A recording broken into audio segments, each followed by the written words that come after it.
हाँ हाँ, चूंकि मिस बाई मुझ पर इतना भरोसा करती हैं, इसलिए स्वाभाविक रूप से मैं मना नहीं करूंगा। केशव ने सुना कि वह विरासत पर विचार नहीं कर रहा था। आखिरकार कोई विरासत थी ही नहीं। दीपिका और अन्य लोगों के साथ अपने भाग्य को देखते हुए वह ज्यादा मना नहीं करेगा। वह लोमड़ी कबीले की विरासत में भी कुछ हद तक रुचि रखते थे, जिसे दीपिका और अन्य लोग ढूंढना चाहते थे। हमारे लोमड़ी वंश के पूर्वजों की विरासत आगे घाटी में है। जब दीपिका ने केशव को सहमत होते सुना तो खुशी से कहा, तो फिर चलें। केशव ने सिर हिलाया, फ्लेम टाइगर को बुलाया और कुछ लोगों को फ्लेम टाइगर पर ले गया। केशव को इतने शक्तिशाली अग्निबाग को वश में करते देख दीपिका और अन्य लोग चौंक गए, लेकिन ज्यादा हैरान नहीं हुए। आखिरकार वे केशव की शक्तिशाली ताकत पहले ही देख चुके थे। तन्वी ने ज्वाला बाग को उत्साह से छुआ, मानो वह किसी आध्यात्मिक पालतू जानवर को छेड़ रही हो। केशव और कुछ अन्य लोग लोमड़ी कबीले की विरासत की ओर दौड़े। रास्ते में केशव ने रूपाली और महक को उनकी साधना में आ रही उलझन पर मार्गदर्शन दिया। बगल में खड़ी दीपिका और तन्वी ने एक शब्द भी नहीं कहा, लेकिन जितना ज्यादा उन्होंने सुना उतना ही ज्यादा हैरान हुए। केशव की मार्शल आर्ट की समझ उस संप्रदाय के ताकतवर लोगों से कई गुना ज्यादा मजबूत थी।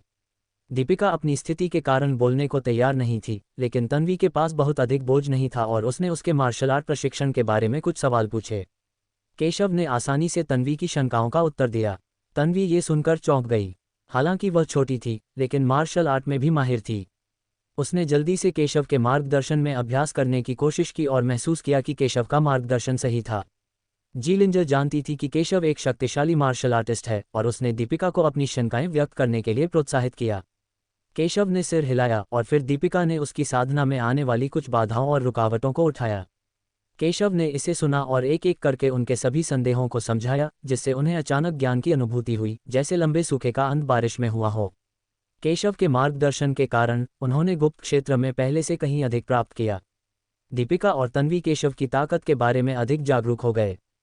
फ्लेम टाइगर ने सभी को दीपिका द्वारा प्रदान की गई जगह की ओर ले जाया। जिस घाटी की ओर वे जा रहे थे वह मुख्य क्षेत्र में स्थित थी और रास्ते में उन्होंने कई प्रतिभाशाली लोगों को भी देखा। जल्द ही सभी लोग घाटी में पहुंच गए। घाटी में हर जगह बस कुछ टूटे हुए हथियार और लाशें ही दिख रही थीं। हालांकि अनगिनत सालों बाद ये शक्तिशाली दिखने वाले हथियार अपनी आध्यात्मिकता खो चुके थे और कबाड़ में बदल चुके थे। अभी भी हर जगह बहुत सारी हड्डियां और लाशें हैं। पास की पहाड़ी दीवार पर एक सूखी, बिना सिर वाली लाश लटकी हुई थी जो हवा में तैर रही थी। ये प्राचीन शव दुबला पतला था, उसकी हड्डियां लोहे की और त्वचा तांबे की थी। ये पहाड़ की दीवार से जोरदार आवाज के साथ टकराया, मानो नौ पाताल लोकों के पाताल लोक से कोई आवाज आ रही हो, भयानक और भयावह। इससे इस जगह में कुछ विचित्रता और डरावनी बात जुड़ जाती है। वह क्या है? तन्वी ने आश्चर्य से कहा। यह एक लाश है। ये प्राचीन काल से यहाँ लटकी हुई है और सीलबंद है। हजारों सालों बाद भी इसका मांस सड़ नहीं पाया है और यातनाएं सहन करता रहा है। क्या? जब सभी ने ये सुना तो वे हैरान रह गए और उन्हें विश्वास नहीं हुआ। इसमें कोई आश्चर्य नहीं कि यह शरीर हजारों वर्षों से यहाँ लटका हुआ है। उसमें और जमीन पर पड़ी लाशों में क्या अंतर है? ये हजारों वर्षों से लटका हुआ है। तन्वी ने उत्सुकता से पूछा, किस प्रकार की गहरी नफरत के कारण इसे हजारों वर्षों तक लटका कर रखा गया होगा? यह एक राक्षस जानवर की लाश है। मुझे डर है कि यह आपके लोमड़ी वंश के पूर्वजों से संबंधित है। केशव ने शांति से कहा कि वह देख सकता है कि यह लाश एक राक्षस की लाश थी, जो स्पष्ट रूप से उन अन्य मनुष्यों से अलग थी जो यहाँ आए और मर गए। दीपिका ने ये सुना और उसे ज्यादा हैरानी नहीं हुई। उसने सिर हिलाया। उसे पिछली स्थिति के बारे में कुछ पता लग रहा था। दीपिका और अन्य लोगों के अलावा कई अन्य लोग भी इस घाटी में आए। जाहिर है उन सभी को एहसास हुआ कि यह घाटी साधारण नहीं है और इसमें विरासत या खजाने हो सकते हैं, इसलिए उन्होंने इसकी खोज करने की योजना बनाई। तुम क्या कर रहे हो? तुम मेरे साथ चालें खेल रहे हो? पवित्र पुत्र, यहाँ से हट जाओ। इस समय एक ठंडी गर्जना सुनाई दी और प्रकाश की एक किरण सीधे पहाड़ की दीवार की ओर बढ़ी। कौन है वो? कितनी प्रबल शक्ति है? ये जियोतियान है, जिक्सियाओ संप्रदाय का पवित्र पुत्र। किसी ने इस व्यक्ति को देखा और बोला, ये वास्तव में जियाओतियान है। जियाओतियान द्वितीय श्रेणी के राजवंशों में शीर्ष प्रतिभाशाली लोगों में से एक है। मुझे उम्मीद नहीं थी कि जिक्सियाओ संप्रदाय के लोग यहाँ आएंगे। कई लोगों ने इस बारे में बात की। वे ये भी जानते थे कि जियोतियान कितना शक्तिशाली था, इसलिए स्वाभाविक रूप से उन्होंने उसे उकसाने की हिम्मत नहीं की। जियाओतियान सीधे लाश की ओर दौड़ा। जाहिर है उसे भी एहसास हो गया था कि यह लाश कोई साधारण नहीं थी। लेकिन इस समय एक भयानक शक्ति अचानक लाश से निकली और एक भयानक और क्रूर विशालकाय वानर की छाया जियोतियान की ओर बढ़ी। जियोतियान ने कभी नहीं सोचा था कि यह लाश हजारों साल बाद भी ऐसी भयानक शक्ति जारी कर सकती है। यह भयानक दबाव जियोतियान पर था। जियाओ तियान अपने साथियों के बीच कोई साधारण व्यक्ति नहीं था, लेकिन इस प्राचीन लाश के सामने वह कमज़ोर था। लेकिन एक क्षण में ही प्रेत के एक थप्पड़ से उसका सिर टुकड़े टुकड़े हो गया और उसका पूरा शरीर फट गया। उनकी पीढ़ी के एक प्रतिभाशाली व्यक्ति ने बड़ी महत्वाकांक्षाओं के साथ खजाने की खोज के लिए घाटी में प्रवेश करने की योजना बनाई, लेकिन उसने यह उम्मीद नहीं की थी कि एक प्राचीन लाश द्वारा सीधे पीट पीट कर उसकी हत्या कर दी जाएगी। ये दृश्य देखकर सभी लोग दंग रह गए। क्या चल रहा है? क्या मैं इसे सही ढंग से देख रहा हूँ? जियाओ तियान वास्तव में सीधे मारा गया था। उस प्राचीन शव का क्या हुआ? वास्तव में जियो तियान को मार डाला। सब हैरान थे। हालांकि जियाओ तियान सबसे ज्यादा प्रतिभाशाली नहीं था, लेकिन सबके बीच कमजोर भी नहीं था। लेकिन प्रतिक्रिया देने से पहले ही एक ही वार में उसकी मौत हो गई। ये जानकर सबको हैरानी क्यों न हुई? यदि ऐसा है तो फिर उनकी हिम्मत कैसे हुई इसमें प्रवेश करने की? इस घाटी में खतरा उनकी कल्पना से भी अधिक खतरनाक है। उसमें ज्यादा क्षमता तो नहीं है, लेकिन वह बहुत साहसी है। दुर्भाग्य से वह अपनी मौत चाहता है। ये दृश्य देखकर केशव ने उपहास किया और उसने स्पष्ट रूप से अनुमान लगाया कि जियो तियान समझ सकता है कि प्राचीन शव सरल नहीं था। दुर्भाग्य से अगर वह बिना किसी क्षमता के प्राचीन शव प्राप्त करना चाहता तो अंतिम परिणाम केवल उसकी मृत्यु होती और उसे कोई नहीं बचा सकता था। आखिरकार ये लाश कभी एक शक्तिशाली राक्षस थी और इससे निकलने वाला दबाव ऐसा कुछ नहीं है जिसे साधारण मजबूत आदमी झेल सके। बेटा, तुमने क्या कहा? बैंगनी आकाश संप्रदाय के संत पुत्र को अपमानित करने की आपकी हिम्मत कैसे हुई? जैसे ही केशव ने बोलना समाप्त किया, एक व्यक्ति जो पहले जियो तियान का अनुसरण कर रहा था, गुस्से से बोलने से खुद को रोक नहीं सका। वे प्राचीन शव को भड़काने का जोखिम नहीं उठा सकते थे, इसलिए जब उन्होंने केशव को अपने पवित्र पुत्र का मजाक उड़ाते सुना तो वे स्वाभाविक रूप से बेहद क्रोधित हुए, ये सोचकर कि यह उनके जिक्सियाओ संप्रदाय का अपमान था। मिस्टर लिन, यह आदमी केशव लगता है। मैंने सुना है कि उसने कई लोगों को नाराज किया है। झाओ जिंगसियाओ, क्यूई तियान झाओ और अन्य सभी उसे मारना चाहते हैं। कुछ लोगों ने उस व्यक्ति को देखा जो बोल रहा था और जिक्सियाओ संप्रदाय की प्रतिभा से प्रसन्न स्वर में बात की। झाओ जिंगसियाओ और अन्य लोगों को नाराज करके तुमने मेरे जिक्सियाओ संप्रदाय को चुनौती देने का साहस किया। तुम वास्तव में अपनी जगह नहीं जानते। जब नसीम ने ये सुना तो उसने गुस्से से कहा और कई प्रतिभाशाली लोगों के साथ केशव को घेर लिया, जो उसके पीछे चले गए केशव को सबक सिखाना चाहते थे। उन सभी के पास प्रभावशाली शक्ति और आभा है और वे सभी सांसारिक दानव क्षेत्र में उत्कृष्ट हैं। स्टॉप्ड। केशव ने नसीम और अन्य लोगों की परवाह नहीं की और सभी को घाटी में ले जाने के लिए तैयार हो गया। घाटी बादलों और धुंध से ढकी हुई है और शांतिपूर्ण एवं रहस्यमयी लग रही है। इस क्षण बादल और धुंध घिर आए और काले और सफेद दिव्य प्रकाश जमीन से फूट पड़े, सीधे आकाश में पहुंचे और शून्य में एक विशाल ताइची आरेख में विकसित हो गए। यिन यांग घाटी। ये देखकर केशव ने मन ही मन सोचा कि यह घाटी यिन यांग घाटी है। जाहिर है इस बार विरासत की तलाश उतनी आसान नहीं थी जितनी उसने सोची थी। जब अन्य लोगों ने बादलों को घूमते देखा तो वे सभी बहुत खुश हुए। वाह, घाटी खुल गई है, जल्दबाजी करना, विरासत घाटी में है। हर कोई खुश था और कई प्रतिभाशाली लोग घाटी में भाग गए। रास्ते में अनगिनत प्रतिभाशाली लोग घाटी में पहुंचे। उसी समय घाटी से अचानक अनगिनत दिव्य ज्योतियां फूट पड़ीं, जो चमकीली और दीप्तिमान थीं। अनगिनत प्रतिभाएं उस प्रकाश से टकराकर सीधे विस्फोटित हो गईं। ये बेवकूफ़ों का झुंड है, केशव ने ठंडी सांस लेते हुए कहा। ये यिन यांग घाटी में गठन प्रतिबंध है। अगर आप जल्दबाजी में अंदर गए तो प्रतिबंध लागू हो जाएगा और आप मर जाएंगे। हमें अपमानित करने की हिम्मत कौन करता है? अरे, ये तो केशव है। केशव की बातें सुनने के बाद कई लोग क्रोधित हुए, लेकिन जब उन्होंने देखा कि यह केशव था तो उन्होंने एक पल के लिए भी कार्रवाई करने की हिम्मत नहीं की। वे सभी जानते थे कि केशव के पास दीपिका और अन्य लोगों पर भरोसा करने के लिए था और वे उसके विरोधी नहीं थे। यह आदमी केशव है। संत, ये वह था जिसने मेरे अमातृसु संप्रदाय के गौरव को मार डाला था। यिन यांग घाटी के उद्घाटन ने कई प्रतिभाशाली लोगों को आकर्षित किया। शब्द सुनकर किसी ने केशव को देखा और ठंडी सांस ली। जब उन्होंने इन लोगों को देखा तो सबके चेहरे बदल गए। अमातेरासु, मथुरा में प्रथम श्रेणी के राजवंश का एक संप्रदाय, इसकी शक्ति बहुआ संप्रदाय से भी अधिक मजबूत है। किसी को भी यह उम्मीद नहीं थी कि केशव ने अमातेरासु संप्रदाय को भी नाराज कर दिया है। केशव ने भी लापरवाही से देखा। मैंने देखा कि प्रतिभाशाली लोगों का एक समूह मंच पर आ रहा है और सबसे आगे एक महिला है जो उससे भी ज्यादा शक्तिशाली है। उसके सफ़ेद कपड़े बर्फ से भी ज्यादा सफ़ेद थे और उसका पूरा शरीर एक सफ़ेद लबादे से ढका हुआ था जो बहुत ही रहस्यमयी था। इस व्यक्ति का चेहरा घूंघट से ढका हुआ है, इसलिए उसकी उपस्थिति स्पष्ट रूप से नहीं देखी जा सकती है, लेकिन यह उसकी अद्वितीय सुंदरता को छिपा नहीं सकता है। अमातेरासु संप्रदाय में हर किसी ने केशव को देखा क्योंकि केशव ने पहले अमातेरासु संप्रदाय की प्रतिभा को मार डाला था। चूंकि उसने मेरे अमातेरसु कबीले के लोगों को मार डाला है तो उसे मार डालो। औरत ने ये शब्द सुने और ठंडे स्वर में अपने आदमियों को कार्रवाई करने का आदेश दिया। फिर उसने सबको नज़रअंदाज किया और सीधे घाटी में चली गई। शक्तिशाली दिव्य प्रकाश तुरंत उस स्त्री की ओर बढ़ा, लेकिन उस पर उसका कोई प्रभाव नहीं पड़ा और उसे कोई चोट भी नहीं पहुंची। स्त्री बहुत तेज थी और जल्द ही वहां से गायब हो गई। इसे देखकर सब लोग दंग रह गए। कितनी शक्तिशाली शक्ति थी! वह अमातेरासु संप्रदाय की संत हैं। क्या ये हो सकता है कि वह भी उत्तराधिकार के लिए यहाँ आए हों? ये दृश्य देखकर दीपिका का चेहरा थोड़ा उतर गया और वह थोड़ी चिंतित हो गई। वह जानती थी कि यह व्यक्ति अमातेरासु संप्रदाय का संत फरेहा है। उसकी शक्ति रहस्यमय और अथाह थी और कोई नहीं जानता था कि वह कितनी शक्तिशाली थी। यदि यह कोई और होता तो दीपिका अभी भी विरासत को जब्त करने में आश्वस्त होती, लेकिन उसने उम्मीद नहीं की थी कि फरेहा भी विरासत पर नज़र गड़ाए हुए है, जिससे वह काफ़ी चिंतित थी। चिंता मत करो, मैंने तुमसे वादा किया था कि यह विरासत तुम्हारी होगी और कोई भी इसे तुमसे नहीं छीन सकता। केशव ने यह सुना तो वह ठंडी सांसें लेने लगा, लेकिन वह बहुत शांत था। चूंकि उसने दीपिका से वादा किया था, इसलिए वह स्वाभाविक रूप से दीपिका की मदद करेगा। लड़के, तुम मरने वाले हो, फिर भी तुम बकवास करने की हिम्मत कर रहे हो। तुम मौत को दावत दे रहे हो। केशव की बातें सुनकर अमातेरासु संप्रदाय के कई प्रतिभाशाली लोगों ने, जो कार्रवाई में लगे थे, केशव को तिरस्कार भरी नजरों से देखा। सिर्फ इसी बच्चे की वजह से वह उनके संत से विरासत छीनना चाहता था। वह सचमुच मौत को दावत दे रहा था। कई प्रतिभाशाली लोग अत्यंत तीव्र गति से केशव की ओर दौड़े। उनकी ताकत झाओ चुवान और अन्य लोगों की तुलना में ज़्यादा कमज़ोर नहीं है। यह अमातेरासु की ताकत है। इस बच्चे ने अमातेरासु संप्रदाय को नाराज कर दिया है। मुझे डर है कि वह मर गया है। इससे पहले नसीम और अन्य लोग उसे दंडित करने में असमर्थ थे।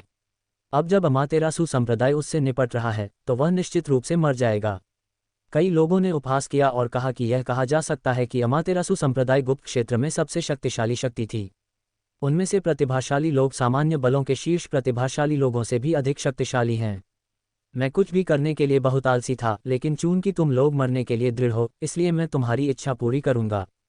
केशव ने ठंडी सांस ली और कहा कि उन्हें इसकी परवाह नहीं है, भले ही दूसरा पक्ष अमातेरासु संप्रदाय से हो। अरे, क्या तुमने सही सुना? क्या यह आदमी पागल हो गया है? वह अमातेरासु के प्रतिभाशाली लोगों के समूह के खिलाफ अकेले लड़ना चाहता है। इतना घमंडी! केशव के शब्दों को सुनकर कई प्रतिभाशाली लोग बोलने से खुद को रोक नहीं पाए। वे सभी अमातेरासु संप्रदाय की ताकत जानते हैं, चाहे वह क्यू तियानझाओ ही क्यों न हो। लिशेन और अन्य लोग अमातेरासु संप्रदाय का नाम जानकर शायद उससे दूर ही रहेंगे।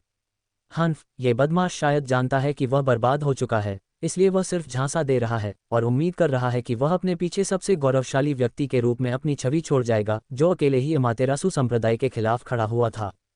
कई लोगों ने व्यंग्यात्मक लहजे में कहा, लड़के, तुम मौत की तलाश में हो। केशव की बातें सुनकर अमातेरासु संप्रदाय के एक प्रतिभाशाली व्यक्ति ने ठंडे स्वर में कहा, उन्होंने घमंडी लोग तो देखे हैं, लेकिन इतना घमंडी कभी नहीं देखा। ये बच्चा खुद को क्या समझता है? यहाँ तक कि उनके अमातेरासु संप्रदाय के पवित्र पुत्र भी इतने आश्वस्त नहीं होंगे, क्योंकि वे अमातेरासु संप्रदाय के गौरव हैं। धमाका! कई लोग सीधे केशव की ओर दौड़े। बोलने वाला प्रतिभाशाली व्यक्ति सीधे बाहर भागा। उसके चारों ओर आध्यात्मिक ऊर्जा व्याप्त थी। उसकी मारक क्षमता अत्यंत प्रबल थी। मैदान में मौजूद सभी लोग उसकी धार से बच गए। इतनी ताकत के साथ तुम मेरे सामने दिखावा करने की हिम्मत करते हो? उसकी ताकत देखकर केशव बहुत शांत था और उसे जरा भी परवाह नहीं थी। उसने सीधे थप्पड़ मारा और प्रतिद्वंद्वी की चाल को सीधे ध्वस्त कर दिया।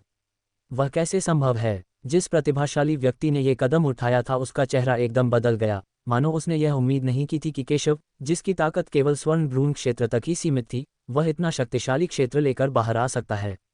यह उनकी उम्मीदों से कहीं अधिक था। यह आदमी कोई साधारण आदमी नहीं है। चलो, हम सब मिलकर उस पर हमला करते हैं और जल्दी से लड़ाई खत्म कर देते हैं। फिर हम संत से मिलने के लिए दौड़ेंगे। ये देखकर एक और प्रतिभाशाली व्यक्ति का चेहरा उतर गया। उसने केशव के संकेतों को समझ लिया और समझ गया कि यह बच्चा कोई साधारण ताकतवर नहीं है। हाँ, जब कई लोगों ने यह सुना तो वे एक साथ शक्तिशाली ताकत के साथ बाहर निकले और फिर सभी ने बिना किसी रोक टोक के अपनी मारक चालों का प्रयोग करते हुए हमला कर दिया। कई महान प्रतिभाओं ने एक ही समय में इतनी शक्तिशाली ताकत के साथ हमला किया कि स्वर्ग और पृथ्वी एक पल में उड़ गए। यहाँ तक कि शक्तिशाली तियानगन क्षेत्र के लोग भी उनका मुकाबला नहीं कर सकते। ये देखकर ये वेनशेंग को बिल्कुल भी परवाह नहीं थी और वह बहुत शांत था। ये तो एक चट्टान पर अंडा फेंकने जैसा है, केशव ने शांति से कहा। उसकी हथेलियां और उंगलियां तलवार की तरह थीं, कई लोगों को मार रही थीं। कितना घमंडी लड़का है! अमात्रासु संप्रदाय के कई महान प्रतिभाशाली लोगों का सामना करते हुए उसने पीछे हटे बिना हमला करने का साहस किया। मुझे डर है कि आप मृत्यु शब्द लिखना नहीं जानते। जब सभी ने देखा कि केशव पीछे नहीं हटा बल्कि हमला करने की पहल की तो उन्होंने तुरंत तिरस्कार के साथ कहा। हालांकि उन्होंने केशव के बारे में कुछ अफवाहें भी सुनी थीं, लेकिन वे सभी यह विश्वास नहीं करते थे कि केशव अमातेरासु संप्रदाय के लोगों को रोक सकता है। भले ही केशव में कुछ प्रतिभा हो, लेकिन संभावना है कि वह यहीं मर जाएगा। बूम! बहरा कर देने वाली टक्कर की आवाज के बाद कुछ ऐसा हुआ जो सभी की उम्मीदों से परे था। केशव ने सिर्फ एक तलवार से कई लोगों के सभी हमलों को नष्ट कर दिया और कई लोग अवशिष्ट शक्ति से उड़ गए और दर्जनों कदम पीछे हट गए। केशव मैदान में एक चट्टान की तरह खड़ा था, बिना हिले तूफान के केंद्र में मजबूती से खड़ा था। स्टॉप्ड! कौन है वो? बैंगनी आकाश संप्रदाय के किसी व्यक्ति को भड़काने की तुम्हारी हिम्मत कैसे हुई? उसे नहीं जानते, वह लड़का केशव लगता है। इसमें कोई आश्चर्य नहीं कि उन्होंने जिक्सियाओ संप्रदाय को भड़काने का साहस किया। मुझे अब तक उसके जीवित होने की उम्मीद नहीं थी। लगता है उसकी किस्मत अच्छी है। यहाँ आए कई लोगों ने भी इस दृश्य को देखा। हर कोई इसके बारे में बात कर रहा था और किसी ने केशव को पहचान लिया और व्यंग्यात्मक रूप से कहा कि उन्होंने सुना था कि केशव ने द क्यूई में कई लोगों को नाराज किया था, लेकिन उन्हें उम्मीद नहीं थी कि वह अब तक जीवित होगा और अब उसने यहाँ जिक्सियाओ संप्रदाय को नाराज कर दिया है। जिक्सियाओ संप्रदाय भी उतना ही शक्तिशाली है। केशव ने लगातार इतनी सारी ताकतों को उकसाया है, मैं वास्तव में नहीं जानता कि मृत्यु शब्द कैसे लिखा जाए। मैं नसीम, झाओ जिक्सियाओ और अन्य लोगों की तरह नहीं हूँ। यदि आपने मेरे जिक्सियाओ संप्रदाय को अपमानित किया तो मैं आपको आज जीवित नहीं जाने दूंगा। केशव ने जब ये सुना तो उसके चेहरे पर एक अजीब सी आग चमक उठी। उसने रूपाली और बाकी लोगों की तरफ देखा और पूछा, ये व्यक्ति कौन है? रूपाली और बाकी लोग हंस पड़े। दूसरे पक्ष ने अपनी पहचान बता दी थी, लेकिन केशव ऐसा दिख रहा था, जाहिर है जानबूझकर। भाई केशव, यह आदमी उसी संप्रदाय का अनुयायी हो सकता है जिसका अभी अभी निधन हुआ है और वह आपके लिए परेशानी खड़ी करना चाहता है। तन्वी ने मुस्कुराते हुए कहा, कोई आश्चर्य नहीं कि आप मुझे उकसाना चाहते हैं। केशव ने ये सुना और शांति से कहा, उनके संप्रदाय के पवित्र पुत्र की हत्या एक प्राचीन शव द्वारा की गई थी। वे प्राचीन शव की तलाश करने के बजाय मेरे पास क्यों आए? लगता है वह भी मूर्ख है, केशव ने शांति से कहा। उसने और तन्वी ने एक ही धुन गाई, घमंडी लग रहे थे। जिक्सियाओ संप्रदाय के लोग ही नहीं बल्कि कई दर्शक भी इस बारे में बात करने से खुद को रोक नहीं पाए, ये बच्चा बहुत अपमानजनक है। हालांकि जिक्सियाओ संप्रदाय एक प्रथम श्रेणी का राजवंश नहीं है, लेकिन कोई भी इसे द्वितीय श्रेणी के राजवंश के नजरिए से देखने की हिम्मत नहीं करता। यहाँ तक कि क्यूई तियानझाओ और अन्य लोगों को भी इसका सामना करना पड़ता है। हालांकि नसीम की तुलना जियो तियान से नहीं की जा सकती, लेकिन उनकी ताकत भी उतनी ही मजबूत है। मैं इस बदमाश द्वारा इस तरह अपमानित होना बर्दाश्त नहीं कर सकती। मैं भी इसे बर्दाश्त नहीं कर सकती। ये बच्चा सचमुच घमंडी है। कोई आश्चर्य नहीं कि मैंने सुना है कि इसने इतनी सारी ताकतों को उकसाया। वह पहले तो खुशकिस्मत था कि बच गया, लेकिन आज तो वह पक्का मर ही गया होगा। हर कोई यही सोच रहा था कि केशव बस मौत को दावत दे रहा है। वह भाग्यशाली था कि झाओ जियुशियाओ और अन्य लोगों ने उसे पहले नहीं मारा था, लेकिन उसने यह उम्मीद नहीं की थी कि गुप्त क्षेत्र में प्रवेश करने के बाद वह शक्तिशाली ताकतों को नाराज करने की हिम्मत करेगा। क्या वह मौत से डरता था? लेकिन बहुत देर हो चुकी थी। नसीम और अन्य लोगों को इस तरह अपमानित करने के बाद नसीम और अन्य लोग स्वाभाविक रूप से उसे जाने नहीं देंगे। इसलिए उनमें से कई ने केशव को सहानुभूति के साथ देखा। कितना घमंडी लड़का है, मुझे इस तरह अपमानित करने की तुम्हारी हिम्मत कैसे हुई? तुम सचमुच मौत को दावत दे रहे हो। चलो उसे मार डालो। नसीम ने ठंडे स्वर में कहा कि वह आज केशव को मारने के लिए दृढ़ था। एक ओर ये जियो तियान और अन्य लोगों का बदला लेने के लिए था और दूसरी ओर केशव को मारकर वह झाओ जिक्सियाओ और अन्य लोगों के पास जाकर पुरस्कार के बदले में श्रेय भी ले सकता था। जिक्सिया संप्रदाय के कई प्रतिभाशाली लोगों ने यह सुना, जवाब में सिर हिलाया और केशव को सबक सिखाने के लिए तैयार हो गए। देखते हैं कौन हिम्मत करता है। इस समय रूपाली और अन्य लोगों ने एक मजबूत आभा जारी करते हुए बात की। वे जानते थे कि केशव ऐसे आदमी के खिलाफ कार्रवाई करने की जहमत भी नहीं उठाएगा, इसलिए स्वाभाविक रूप से उन्हें उससे निपटने के लिए कार्रवाई करनी चाहिए। उनमें से कई ने एक मजबूत और शक्तिशाली आभा जारी की और जिक्सियाओ संप्रदाय के लोगों पर बड़ी ताकत से दबाव डाला। उनकी गति के दबाव में जिक्सियाओ संप्रदाय के प्रतिभाशाली लोग जो कार्रवाई करने वाले थे, सभी ने अपनी अभिव्यक्तियां बदल दी, जैसे कि उन्होंने रूपाली और अन्य लोगों से इतने शक्तिशाली होने की उम्मीद नहीं की थी। न तो आगे बढ़ना उचित था और न ही पीछे हटना, और वह कुछ देर तक वहीं असहज स्थिति में खड़ा रहा। चलो देखते हैं तुम में से कौन मरना चाहता है, जी लिंज बोली। उसने केशव के मार्गदर्शन में अपनी ताकत में काफ़ी सुधार किया था, इसलिए स्वाभाविक रूप से वह अपनी ताकत परखना चाहती थी। इन लोगों की गति इतनी तीव्र थी कि दूर से उन्हें देखकर हर कोई चौंक गया। मुझे उम्मीद नहीं थी कि उस बच्चे के आसपास इतने सारे मजबूत लोग होंगे। इन लोगों की आभा प्रभावशाली है, ये सभी प्रतिभाशाली हैं। ऐसा लगता है कि इतने सारे शक्तिशाली लोगों की मदद से कोई आश्चर्य नहीं कि केशव इतना घमंडी है। हर कोई इन लोगों की पहचान के बारे में सोच रहा था। क्या वे दोनों बाहुआ संप्रदाय की परी दीपिका और जी लिंग एर नहीं हैं? किसी ने दीपिका और जी लिंग एर की पहचान पता लगा ली है। वह वास्तव में सौ फूल संप्रदाय की परी है, लेकिन सौ फूल संप्रदाय कभी भी पुरुष शिष्यों की भर्ती नहीं करता है, इसलिए वह बच्चा संभवतः सौ फूल संप्रदाय का शिष्य नहीं है। हालांकि वे जानते थे कि केशव बाहुआ संप्रदाय का शिष्य नहीं हो सकता, फिर भी कई शिष्य उससे ईर्ष्या करते थे और कहते थे कि वह बहुत भाग्यशाली है कि उसे बाहुआ संप्रदाय की एक परी का साथ मिला। क्या कोई सौ फूल संप्रदाय से है? नसीम के चेहरे पर भी थोड़ी तनाव आ गया। वह स्वाभाविक रूप से जानता था कि बाहुआ संप्रदाय कितना शक्तिशाली था और यह एक प्रथम श्रेणी के राजवंश की शक्ति थी। इसके अलावा दीपिका और तन्वी भी समान रूप से मजबूत हैं। उन्होंने उम्मीद नहीं की थी कि केशव वास्तव में बाहुआ संप्रदाय से संबंधित था। हालांकि वह केशव को सबक सिखाना चाहता था, लेकिन वह मूर्ख नहीं था। अगर उसने कोई कदम उठाया तो उनके जीतने की संभावना बहुत कम हो जाएगी। आखिरकार उसकी नज़र दीपिका पर पड़ी। अगर वो उन्हें अपनी मर्जी से पीछे हटने पर मजबूर कर सके तो मामला आसानी से निपट जाएगा। परीबाई, यह मेरे जिक्सियाओ संप्रदाय और उस बच्चे के बीच एक व्यक्तिगत दुश्मनी है। मुझे उम्मीद है कि परीबाई लिन को कुछ सम्मान देंगी और इस मामले में हस्तक्षेप नहीं करेंगी। हन्फ, अब बाहुआ संप्रदाय के कार्यों में हस्तक्षेप करने की आपकी बारी नहीं है। जब दीपिका ने यह सुना तो उसने ठंडी आवाज में कहा कि बाहुआ संप्रदाय तियानशुई संप्रदाय से डर सकता है, लेकिन उसने जिक्सियाओ संप्रदाय को गंभीरता से नहीं लिया। उसकी आवाज़ ठंडी और अहंकारी थी, जिससे लोगों को ऐसा महसूस होता था कि उसे दूर रखा जा रहा है। कितने बेशर्म हो, तुम पहले भी हम पर हमला करना चाहते थे, लेकिन अब जब तुम हमें अपमानित नहीं कर सकते तो तुम दया की भीख मांग रहे हो। मैंने तुम्हारे जैसा बेशर्म आदमी आज तक नहीं देखा, तन्वी ने भी व्यंग्यात्मक लहजे में कहा। हालांकि रूपाली और महक ने कुछ नहीं कहा, लेकिन उनके लिए भी पीछे हटना असंभव था।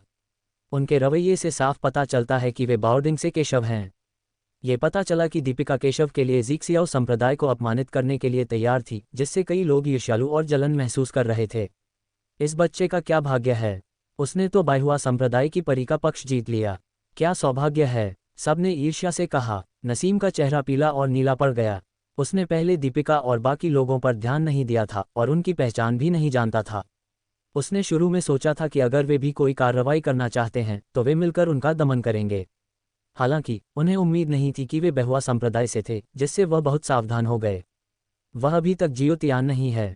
आखिरकार अगर वह जियोतियान होता तो उसके लिए जियोतियान के पवित्र पुत्र के रूप में बाहुआ संप्रदाय को भड़काना ठीक होता, लेकिन अगर वह भड़काता है तो वह बड़ी मुसीबत में पड़ जाएगा। इसके अलावा दीपिका बहुत शक्तिशाली है, इसलिए वह केशव को कुछ भी नहीं कर पाएगा। वह केवल एक बदसूरत अभिव्यक्ति के साथ केशव को देख सकता था और उसे हार मानकर केशव को देखना पड़ा। जरा रुको, छोटे बदमाश, मुझे नहीं लगता कि तुम हमेशा किसी औरत के पीछे छिप सकते हो। मुझे उम्मीद है कि समय आने पर कोई तुम्हारी रक्षा करेगा। वह जानता था कि केशव ने कई लोगों को नाराज किया है और वह अब केशव के लिए कुछ नहीं कर सकता था, लेकिन जब वह झाओ जिक्सियाओ और अन्य लोगों से मिला तो दीपिका और अन्य लोग केशव की रक्षा नहीं कर पाएंगे। जैसा कि अपेक्षित था, तुम बिल्कुल अपने उस मूर्ख संतपुत्र जैसे हो। यदि तुम मृत्यु की इच्छा रखते हो तो मुझे अभी तुम्हारी इच्छा पूरी करने में कोई आपत्ति नहीं है। केशव ने यह सुना और तिरस्कार से कहा। उसने उसे बिल्कुल भी गंभीरता से नहीं लिया। अगर उसने हमला किया तो नसीम शायद उसकी एक भी चाल नहीं झेल पाएगा। दीपिका और अन्य लोगों ने उसकी रक्षा नहीं की, बल्कि नसीम और अन्य लोगों की रक्षा की। दुर्भाग्य से ऐसा लग रहा था कि उन्हें इसका पता ही नहीं था। तुम बहुत तीखे हो बच्चे। आज कोई तुम्हारी रक्षा कर रहा है तो अभी के लिए छोड़ दो। मुझे उम्मीद है कि समय आने पर तुम अब भी इतने घमंडी होगे। जब नसीम ने यह सुना तो उसने सोचा कि केशव घमंडी हो रहा है क्योंकि उसके पास उसकी रक्षा करने के लिए कोई था, लेकिन वह केशव को कुछ नहीं कर सकता था, इसलिए वह केवल उसके आदमियों को ले जा सकता था। ये दृश्य देखकर सभी लोग हैरान रह गए और एक अजीब सा दृश्य सामने आया। उसने न केवल हमले को रोका बल्कि कई लोगों को पीछे हटने पर भी मजबूर किया। ये कैसे संभव है? हर कोई हैरान था। ये लोग क्या कर रहे हैं? अगर हम एक साथ हमला करते तो ठीक होता, लेकिन आपने मुझे जाने दिया। कुछ लोगों को संदेह था कि उन्होंने अपनी पूरी ताकत का उपयोग नहीं किया, इसलिए उन्हें केशव द्वारा पीछे हटने के लिए मजबूर किया गया। हालांकि कई महान प्रतिभाशाली लोग मन ही मन डरे हुए थे। उन्हें उनके हमले की ताकत का अंदाजा था। हालांकि यह उनकी पूरी ताकत नहीं थी, लेकिन इसका आसानी से विरोध भी नहीं किया जा सकता था। यहाँ तक कि एक मजबूत त्यांगंग योद्धा भी निश्चित रूप से इस तरह की चाल से मर जाएगा, लेकिन केशव ने इसे आसानी से हल कर लिया। अपना सब कुछ दे दो, उनमें से एक प्रतिभाशाली व्यक्ति ने ठंडे स्वर में कहा और उनसे कहा कि अब और पीछे ना हटें। उसने तुरंत निर्णय लिया और उसके हाथ में एक चांदी का भला प्रकट हुआ, जिससे पूरे आकाश में बर्फ की तरह एक तेज और तीखी ठंडी रोशनी फैल गई। बेटे, तुम सचमुच सरल नहीं हो, लेकिन तुमने मेरे अमात्रासु शिष्यों को मार डाला और तुम बर्बाद हो।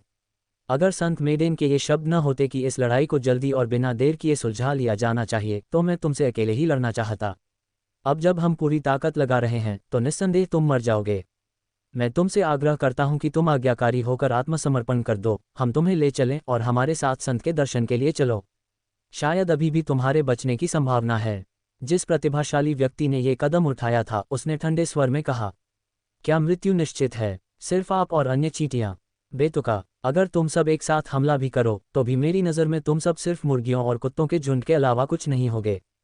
केशव ने तिरस्कार के साथ कहा, इसे बिल्कुल भी गंभीरता से नहीं लिया। धिक्कार है, कितना घमंडी। केशव की बातें सुनकर वे सभी क्रोधित हो गए। उनमें से प्रत्येक ने अपनी हत्या की चाल का इस्तेमाल किया और केशव की ओर दौड़े। केशव को इसकी बिल्कुल भी परवाह नहीं थी, उसकी हथेलियां और उंगलियां तलवार की तरह थीं और वह अपनी इच्छानुसार वार करता था। धमाका, एक बहरा कर देने वाली टक्कर की आवाज। अग्रणी प्रतिभा सीधे केशव की तलवार से कट गई और टूटी हुई डोर वाली पतंग की तरह पीछे की ओर उड़ गई। बाकी सभी प्रतिभाशाली लोग हैरान रह गए। उन्हें उम्मीद नहीं थी कि केशव की शक्ति इतनी प्रबल होगी।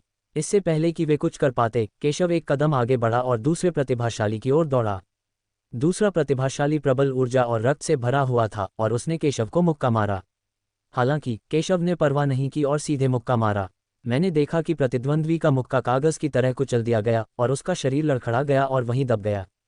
केशव फिर से बाहर निकला और तीसरे प्रतिभाशाली व्यक्ति तक पहुंचने के लिए अपना रास्ता बनाया।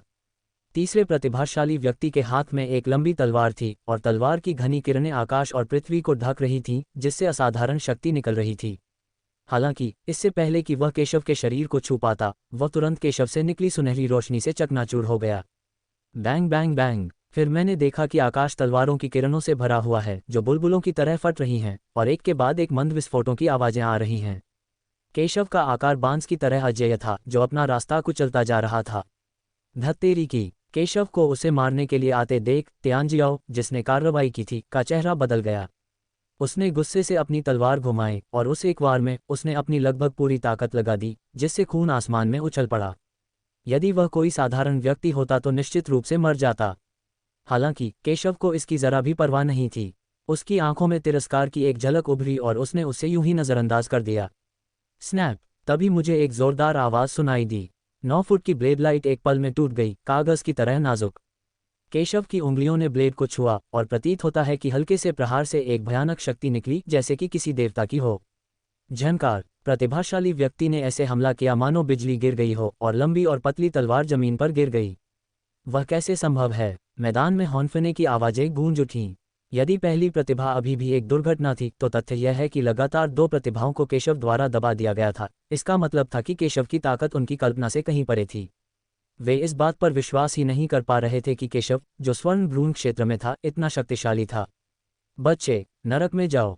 लेकिन इस समय एक काला खंजर पकड़े हुए एक प्रतिभाशाली व्यक्ति बहुत तेज गति से केशव की ओर बढ़ा और सीधे केशव के सिर पर निशाना साधा।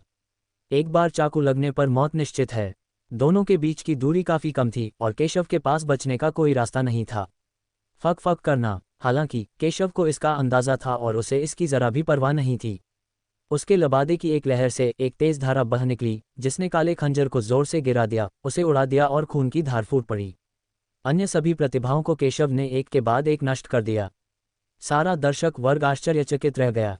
कुछ ही क्षणों में कई प्रतिभाशाली लोग अपनी पूरी ताकत के साथ केशव के खिलाफ लड़ने के लिए आगे आए, लेकिन उन्हें कोई फायदा नहीं हुआ। यह उनकी उम्मीदों से बिल्कुल परे था। केशव की ताकत बहुत मजबूत है। घृणास्पद। कई महान प्रतिभाओं के चेहरे पर गंभीर भाव थे। इस टकराव में लगभग सभी को गंभीर चोटें आईं। एक साथ मिलकर काम करें और पूरी ताकत से काम करें। अग्रणी प्रतिभा ने कहा कि अब उन्हें अपने तुरुप के पत्ते खोलने की जरूरत है। केशव की ताकत उनकी कल्पना से परे थी।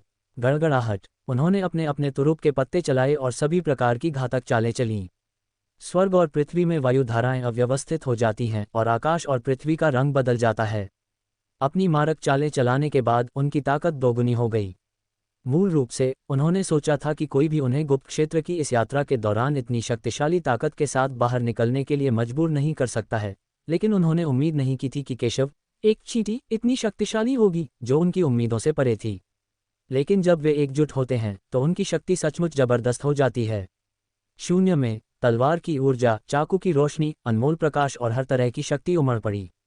उसी समय आकाश में कई मार्शल आर्ट कौशल का प्रयोग हुआ, शक्तिशाली और प्रबल, मानो किसी बांध पर बाढ़ आ गई हो और केशव की ओर अकेले ही उमड़ पड़ी।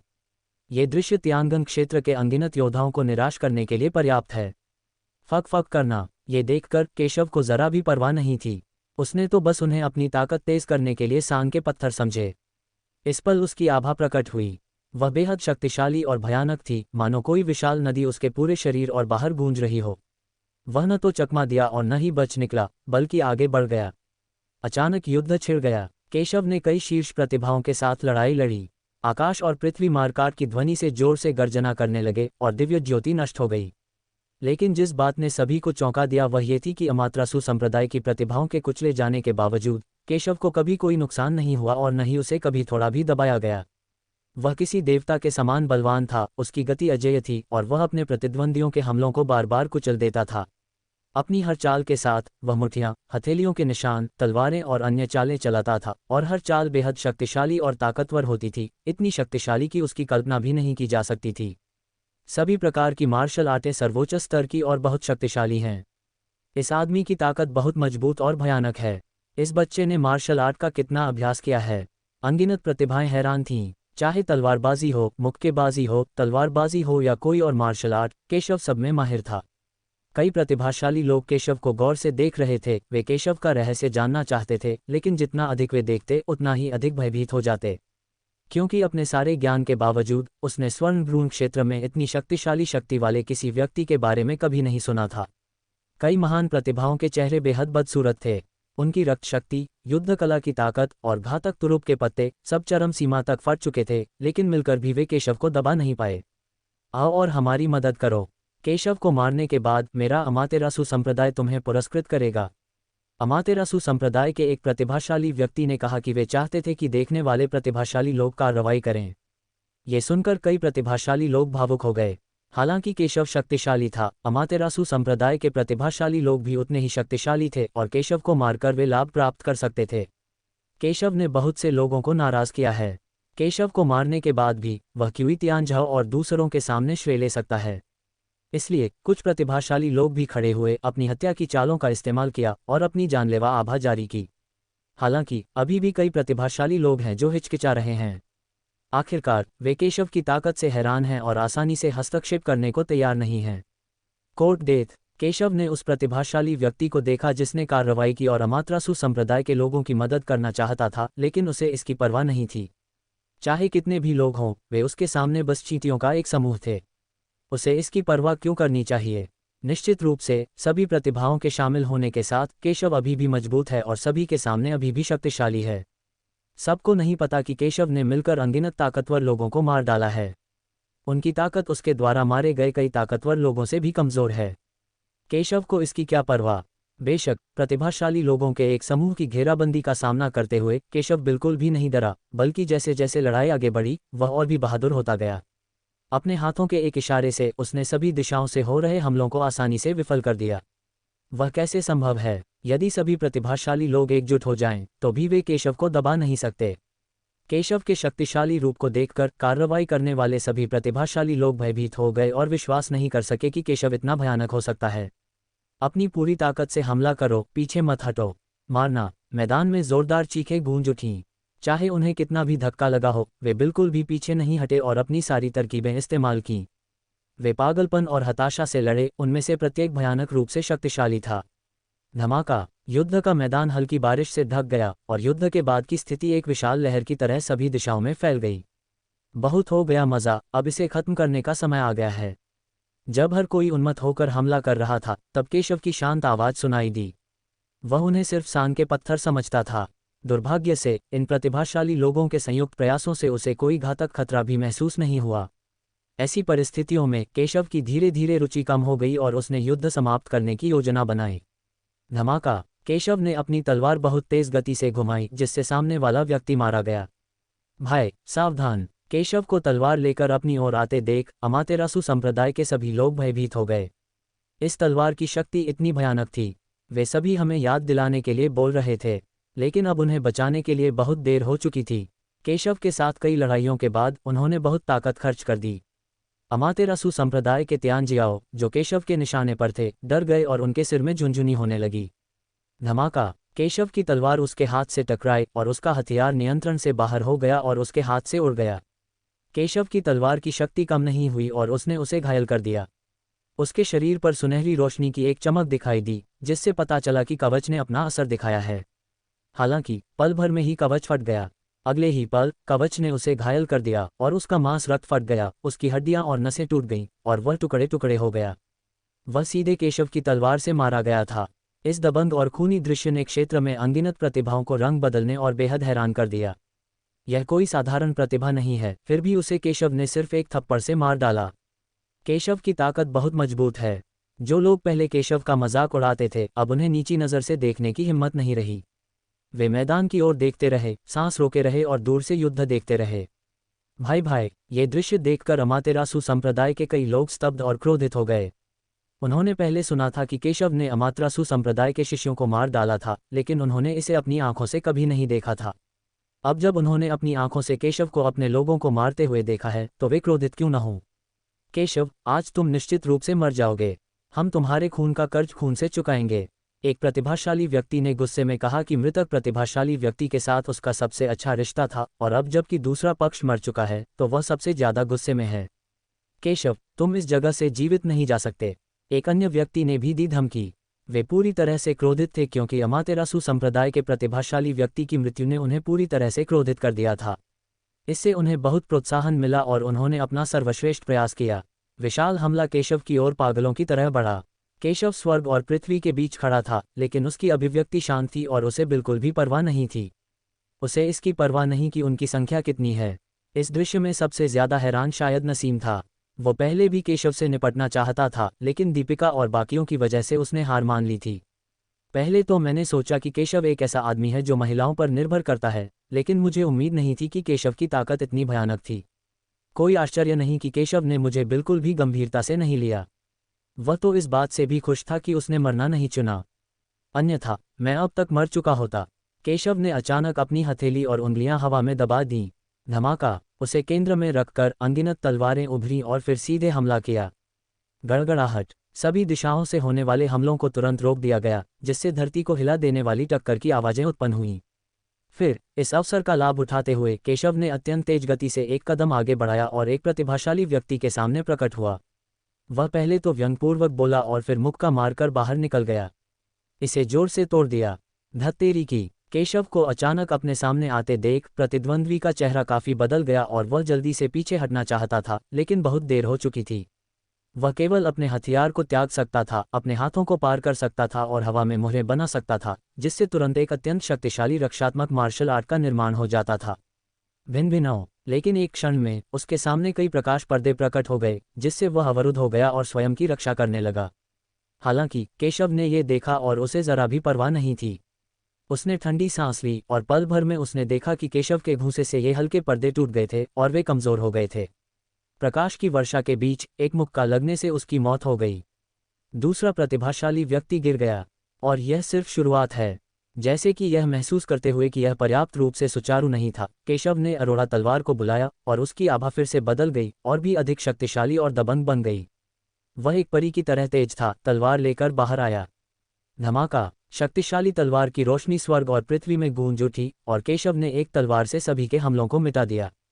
इस तरह के दमन में उनमें से कई लोग उड़ गए, खून थूकते हुए, और घेराबंदी हार गई। इस अवसर का लाभ उठाते हुए केशव ने एक कदम आगे बढ़ाया। Boom boom boom! केशव ने तलवारों से 3 बार वार किया, लेकिन एक क्षण में 3 खूनी सिर उड़कर मैदान पर गिरते दिखाई दिए। उसकी गर्दन का टूटा हुआ हिस्सा चिकना और साफ था। सिरविहीन लाश गिरने से पहले खेत में आई लहरों के प्रभाव से कुचली हुई थी। खून और मांस हर जगह बिखरा हुआ था, जो दिल दहला देने वाला था। और फिर एक और प्रतिभाशाली व्यक्ति को तलवार से मार दिया गया। खुली आंखों से मरो! उसका चेहरा अनिच्छा से भरा था। स्टॉप्ड! उंगलियों के कुछ झटके के बाद दूसरे प्रतिभाशाली व्यक्ति के हाथ से हथियार गिर गया और वह जल्दी से पीछे हट गया, लेकिन बस एक पल में वह तलवार से आधा कट गया और एक दुखद मौत मर गया। ये दृश्य देखकर अगले कुछ प्रतिभाशाली लोगों के चेहरे एकदम बदल गए। उन्होंने कभी नहीं सोचा था कि केशव इतना भयानक होगा। जब वे एकजुट हुए तो उन्होंने कई प्रतिभाशाली लोगों को मार डाला। इससे पहले उन्होंने सोचा था कि केशव द्वारा कुछ प्रतिभाओं का दमन उसकी सीमा थी, लेकिन उन्होंने यह उम्मीद नहीं की थी कि वे केशव द्वारा आसानी से मारे जाएंगे। केशव बहुत शक्तिशाली है। वे सभी भयभीत लग रहे थे, मानो वे बहुत डरे हुए हों। इससे पहले हुए खूनी दृश्यों ने उन्हें बहुत झकझोर दिया था। उनकी आत्माएं भय से भर जाएं। लड़ने की भावना लगभग टूट चुकी है। केशव को फिर से देखना ऐसा था जैसे मृत्यु के देवता का सामना कर रहा हो। उन्होंने कभी नहीं सोचा था कि केशव की ताकत इतनी भयानक होगी। वे पीछे मुड़े और भागना चाहते थे, लेकिन केशव उन्हें भागने का मौका कैसे दे सकता था। लेकिन एक क्षण में ही कई प्रतिभाशाली लोग पुनः डरकर मर गए। केशव, हम अमातेरासु संप्रदाय के अनुयायी हैं। संत यहाँ हैं। अगर तुम हमें मार दोगे तो वह तुम्हें कभी नहीं जाने देंगी और हमसे बदला लेंगी। शेष शिष्यों ने केशव को देखा और उसे धमकी दी। हाँ, मैंने अमातेरासु से अपना रिश्ता पहले ही तोड़ दिया है। अगर मैं तुम्हें जाने भी दूं तो क्या इसका मतलब है कि अमातेरासु मुझे जाने देगा? जब केशव ने यह सुना तो उसे लगा कि यह हास्यास्पद है और उसने व्यंग्यात्मक लहजे में कहा, इसके अलावा क्या तुम सचमुच सोचते हो कि तुम्हारा संत मुझसे तुम्हारा बदला लेगा? केशव ने यह सुना और आगे बोला, अर्थ क्या है? ये शब्द सुनने के बाद कई लोगों के चेहरे बदल गए, मानो उन्हें विश्वास ही नहीं हो रहा था कि केशव ने क्या कहा। यदि आपकी संत पुत्री वास्तव में आपके लिए कुछ करना चाहती तो उसने मुझे अब तक नहीं रोका होता, क्योंकि उसे आपके जीवन या मृत्यु की बिल्कुल भी परवाह नहीं है। केशव ने शांति से सच बताया। दरअसल, हालांकि अमातेरासु की पवित्र युवती घाटी में सबसे पहले दाखिल हुई थी, फिर भी वह बाहर के जीवन और मृत्यु को जान सकती थी। अगर उसे सचमुच उनके जीवन और मृत्यु की परवाह होती तो वह बहुत पहले ही कदम उठा लेती और अब तक इंतजार नहीं करती। संत फंस सकते हैं और समय पर हमें बचाने में असमर्थ हो सकते हैं, लेकिन यदि आप हमें मार देते हैं और गुप्त क्षेत्र छोड़ देते हैं तो अमातेरासु संप्रदाय आपको कभी जाने नहीं देगा। कुछ प्रतिभाशाली लोग केशव की बातों को स्वीकार नहीं कर सके और उसे धमकाते रहे। तो क्या हुआ अगर अमातेरासु संप्रदाय मरना चाहता है? मुझे अभी भी अमातेरासु संप्रदाय को नष्ट करने में कोई आपत्ति नहीं है। केशव ने शांति से कहा। क्या कहा आपने? तुम्हारी हिम्मत कैसे हुई कि तुम मेरे अमातेरासु संप्रदाय को गंभीरता से नहीं लेते? केशव की बातें सुनकर कई लोग चौंक गए। क्या ये बच्चा मौत की तलाश में है? उसने तो कहा था कि उसे अमातेरासु संप्रदाय को नष्ट करने में कोई आपत्ति नहीं है। क्या वह जानता है कि अमातेरासु संप्रदाय कितना भयानक है? बस बहुत हो गया, तुमने अपने आखिरी शब्द कह दिए हैं। अब तुम मर सकते हो। केशव ने शांति से कहा कि उसे बिल्कुल परवाह नहीं है। उन्हें लगता था कि अमातेरासु संप्रदाय बेहद भयानक है, लेकिन केशव की नज़र में कोई खतरा नहीं था। केशव ने सीधे हमला किया और कई लोगों को मार डाला, लेकिन एक पल में कई लोगों को केशव ने एक तलवार से मार डाला। गुरु, मैं गलत था। मुझे आपसे कोई शिकायत नहीं है। अगर आप मुझे जीने का मौका दें तो मैं मरते दम तक आपका अनुसरण करने और अपने गुरु के रूप में आपकी सेवा करने को तैयार हूँ। जिन प्रतिभाशाली लोगों ने पहले कार्रवाई की थी वे बहुत पछता रहे थे। वे इस लड़ाई में क्यों पड़े और अपनी जान क्यों ले ली? हम भी आपकी सेवा करने को तैयार हैं महोदय, और केवल जीवित रहने का कोई रास्ता मांगते हैं। हम आग और पानी से गुजरने को तैयार हैं, चाहे कुछ भी हो। कई प्रतिभाशाली लोग घबरा गए और दया की भीख मांगने लगे। तुम मेरे अधीनस्थ होने के योग्य नहीं हो। लेकिन केशव ने यह सुना और तिरस्कार के साथ कहा, उन्हें बिल्कुल भी गंभीरता से नहीं लिया। लानत है, चलो उससे लड़ें। शब्द सुनकर कई प्रतिभाशाली लोग गुस्से से बोले, अचानक दहाड़े और केशव की ओर दौड़े। ऐसे भी प्रतिभाशाली लोग थे जिन्होंने कार्रवाई की, लेकिन वे दूसरी दिशा में भाग गए। जाहिर है कि वे भागने के अवसर का लाभ उठाना चाहते थे। हालांकि ये देखकर केशव ने बिल्कुल भी परवाह नहीं की और अपनी उंगलियां चटका दीं। धमाका! उसके हाथों से कई भयानक शक्तियां फूट पड़ीं। चाहे वह प्रतिभाशाली व्यक्ति हो जिसने उसे मारने की पूरी कोशिश की हो, या वह प्रतिभाशाली व्यक्ति जो मौके का फायदा उठाकर भागना चाहता हो, वे सभी असुरक्षित थे। वे इस शक्ति की चपेट में आ गए और तुरंत फट पड़े। उसने पलक झपकते ही उस प्रतिभाशाली व्यक्ति को मार डाला और उसी समय उसका सफाया हो गया। आकाश और पृथ्वी से खूनी बारिश की तरह गायब हो जाना, बिना किसी शरीर को छोड़े। इस खूनी मंजर ने अनगिनत बचे हुए प्रतिभाशाली लोगों के मन में डर पैदा कर दिया। शुक्र है कि वे इसमें शामिल नहीं हुए, वरना शायद उनकी जान चली जाती। मैदान में मौजूद सभी प्रतिभाशाली लोग ये दृश्य देखकर डर गए। केशव ने अमातेरासु संप्रदाय के प्रतिभाशाली व्यक्ति को यूं ही मार डाला। ये भयानक था। केशव ने उन्हें अनदेखा कर दिया और दीपिका और अन्य लोगों को शांति से देखा। ठीक है, चलो। ऐसा लग रहा था जैसे उसने जो मारा था वह सिर्फ चींटियों का एक समूह था। युवा मास्टर, इस घाटी में एक संरचना है जो हमलों को प्रतिबंधित करती है। दीपिका ने गंभीरता से कहा कि अमातेरासु संप्रदाय की पवित्र युवती ने संरचना प्रतिबंध के हमले से बचने का कारण उसकी गति थी। उनकी गति फरीहा जितनी तेज नहीं थी। अगर वे आगे बढ़ते तो उन पर दिव्य प्रकाश का आक्रमण होता और वे निश्चित रूप से मर जाते। चिंता मत करो, मैं यहाँ हूँ, आपको किसी भी निषिद्ध हमले के बारे में चिंता क्यों करनी चाहिए, केशव ने शांति से कहा और वह सभी को आगे ले गया। दीपिका अभी भी थोड़ी चिंतित थी, लेकिन केशव द्वारा किए गए कई चमत्कारों के बारे में सोचते हुए उसने सिर हिलाया और कहा, ठीक है, मुझे मास्टर ये पर विश्वास है। ऐसा कहने के बाद वह तन्वी, रूपाली और महक को केशव में ले आए।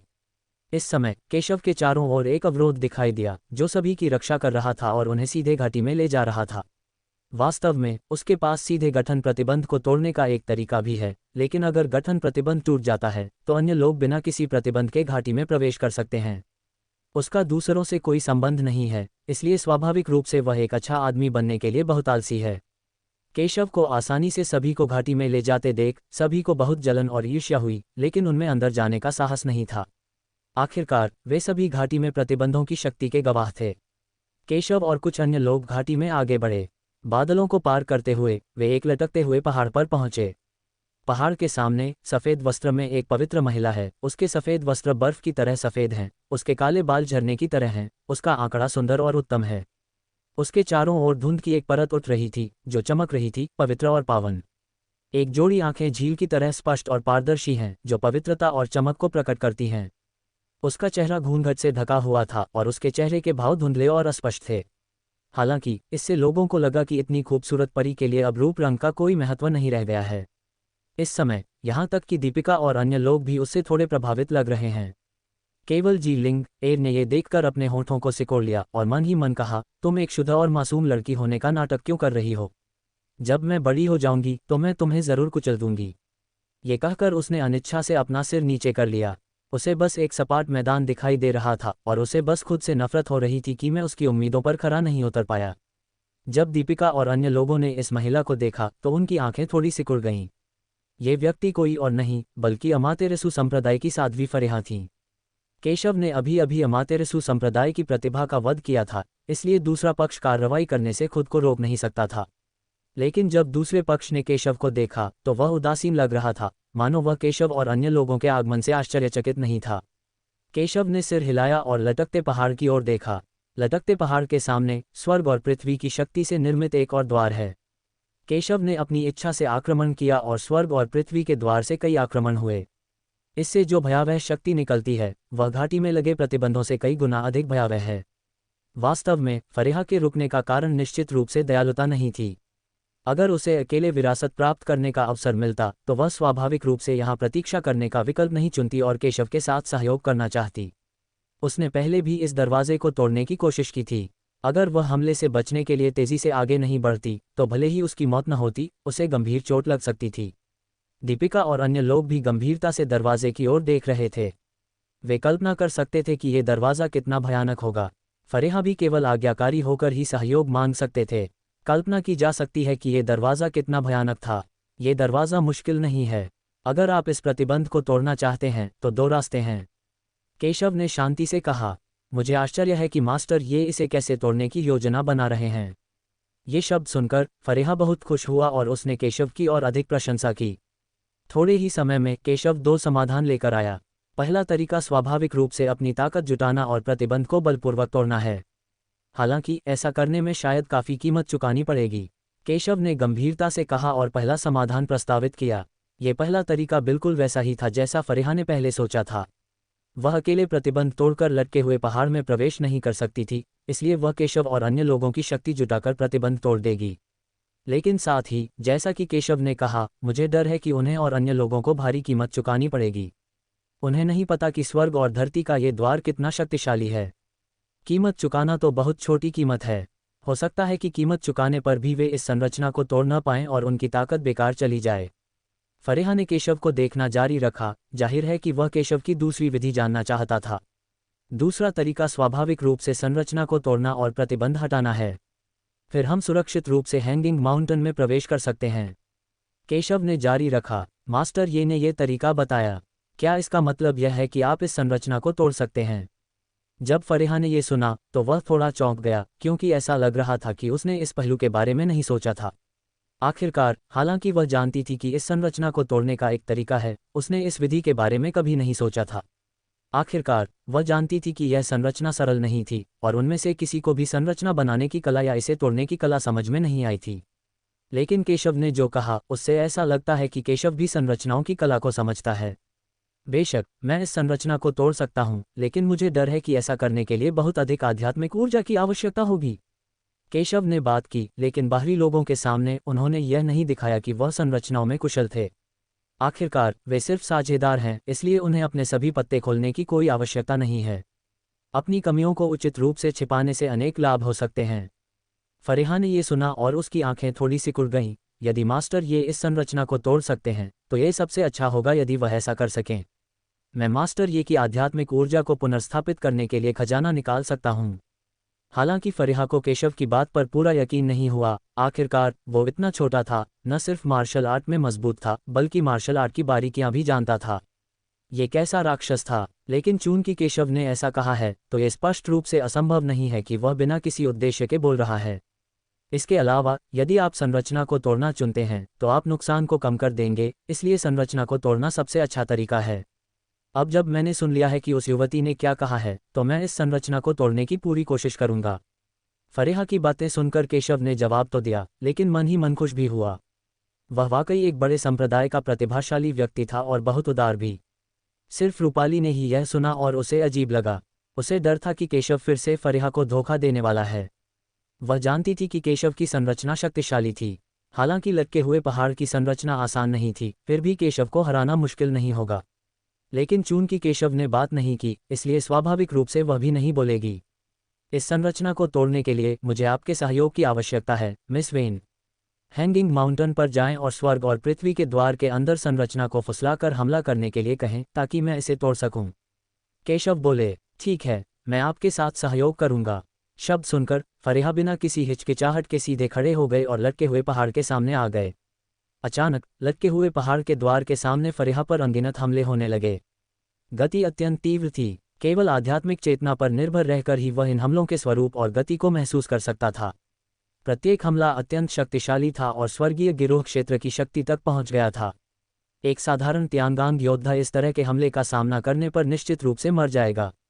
हालांकि फरीहा वाकई एक शक्तिशाली और प्रभावशाली प्रतिभावान व्यक्ति हैं। उन्होंने अपनी साधना का प्रदर्शन किया और एक हथेली का प्रहार किया, जो एक विनाशकारी प्रहार में बदल गया और विपरीत दिशा में प्रहार किया। साथ ही वह इन हमलों से बचने के लिए जल्दी से पीछे हट गई। गड़गड़ाहट। निलंबित पर्वत से हमला इतना शक्तिशाली था कि इसने फरीहा द्वारा शुरू किए गए हमलों को तुरंत नष्ट कर दिया, लेकिन ये हमले भी गायब हो गए। यद्यपि ये हमले शक्तिशाली हैं, लेकिन इनकी एक निश्चित सीमा होती है, इसलिए इन्हें केवल दर्जनों फीट की दूरी से ही दागा जा सकता है। फरीहा और अन्य लोगों के लिए दर्जनों फीट की दूरी बस एक कदम है। अगर वे तुरंत प्रतिक्रिया दें, तो वे इन हमलों से बच सकते हैं। जारी रखना। केशव ने उसे घूरा और अपनी आंखें सिकुड़ते हुए बोलना जारी रखा, मानो वह संरचना को तोड़ने का नाटक कर रहा हो। फरीहा ने ये सुना और हमला जारी रखा। उसकी आंखें फिर से स्वर्ग और पृथ्वी के द्वार पर टिक गईं।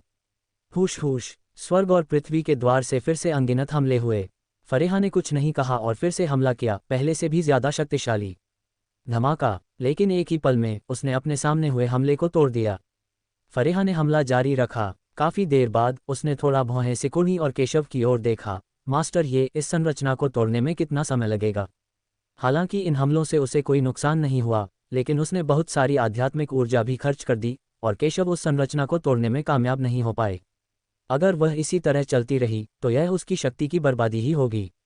वहां लगभग। केशव ने यह सुना, सिर हिलाया और फिर कार्रवाई करने के लिए तैयार हो गया। यदि फरीहा को पता होता कि उसने पहले कभी इस संरचना को तोड़ने का कोई प्रयास नहीं किया था, तो मुझे आश्चर्य है कि क्या वह इतना क्रोधित होता कि खून थूक देता। ये सुनकर फरीहा के पास हमला जारी रखने के अलावा कोई चारा नहीं था। वह जानती थी कि यह संरचना आसान नहीं थी और वह अधीर नहीं हो सकती थी।